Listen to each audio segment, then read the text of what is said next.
ICC की ranking एक तो हर हफ्ते के बाद चेंज होती है, दूसरा जब आप 40 मैचों में 40 आपने ही खेलने हैं तो किसी में 25 होगा, किसी में 50 होगा, किसी में 60 बॉलों पे 70 होगा, तो आपने ही रैंकिंग में आना है। ठीक, बटलर क्यों नहीं रैंकिंग में आता?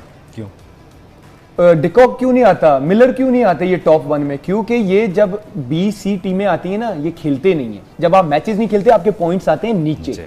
जब आपने 40 में से 45 खुद खेल देने हैं, ठीक है, तो आपने रैंकिंग में ही आना है। दूसरा बात मैं करना चाह रहा हूँ ये ओपनर्स वाला। ये स्टार्ट हुआ था जब मिसबाह भाई थे, तो उन्होंने ये माशाल्लाह काम किया था कि रिजवान को उठा के ओपन करवा दी थी, और फखर जैसा बंदा जो पाकिस्तान का इस टाइम T20 का बेस्ट ओपनर है, हमने उस पर छुरी फेरी। Simple is that. जो मर्जी हो जाए। अब आमिर जैसा बॉलर बॉलिंग या वहाब जैसा बॉलिंग, उसको पता है यार ये बैट्समैन टांग पे के अलावा 11 मैचेस में पुअर स्टार्ट हो या जो मर्जी हो, 3 में गुड स्टार्ट लिया सिर्फ अच्छी स्ट्राइक रेट से, नंबर 1 बैटर है रैंकिंग में, नंबर 1 रैंकिंग। मैंने आपको उस दिन भी बोला था, आईसीसी की रैंकिंग एक तो हर हफ्ते के बाद चेंज होती है, दूसरा जब आप 40 मैचों में 40 आपने ही खेलने हैं तो किसी में 25 होगा, किसी में 50 होगा, किसी में 60 बॉलों पे 70 होगा, तो आपने ही रैंकिंग में आना है। ठीक, बटलर क्यों नहीं रैंकिंग में आता?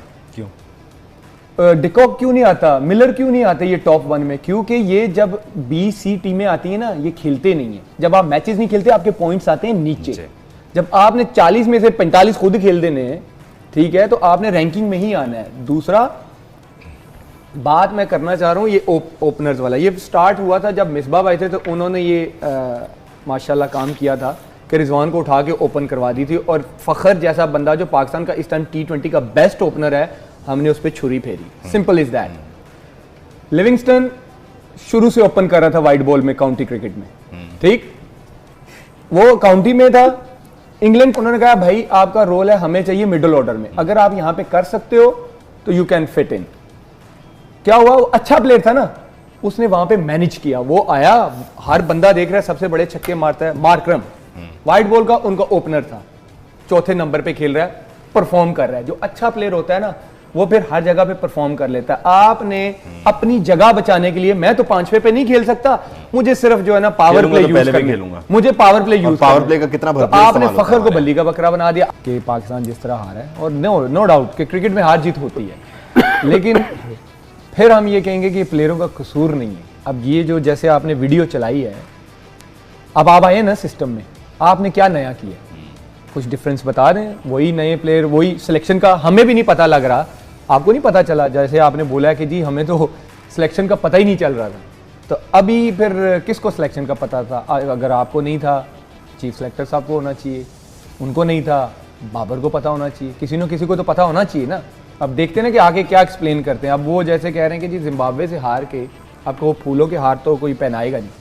देखिए क्रिकेट में जब भी आप हारते हो जीतते हो, डिस्कशन होती हैं, जीते क्यों, रीज़न क्या है, हारे क्यों, रीज़न क्या है, तो उनको एक्सप्लेन करना तो बनता है, उनको आके एक्सप्लेन करना चाहिए। लेकिन बात वही है कि जिम्मेदारी कौन लेगा। मैं कल फिर यही कह रहा था कि अब इनमें से कुर्बानी का बकरा कौन बनेगा? कप्तान बनेगा, चीफ सेलेक्टर या चेयरमैन साहब? अब ये वर्ल्ड कप के बाद ही पता चलेगा, क्योंकि 2019 में भी ऐसा ही हुआ। हमारी टीम रन रेट पे बाहर हुई, टॉप 4 में थे, हम सेमीफाइनल खेल रहे थे, हमारी टीम ने बहुत अच्छी परफॉर्मेंस दी थी। टॉप 4 पे आना 50 ओवर के वर्ल्ड कप में इंग्लैंड की कंडीशंस में इजी जॉब नहीं है। हम रन रेट पे बाहर हुए थे, हम और न्यूजीलैंड एक साथ थे, सिर्फ उनका रन रेट बेटर था। कोच आया सैक, सैफी भाई आए, एक सीरीज के बाद फारिग। उस टाइम तो बड़े क्लियर एक्शंस लिए गए थे, अब देखते हैं कौन लेता है।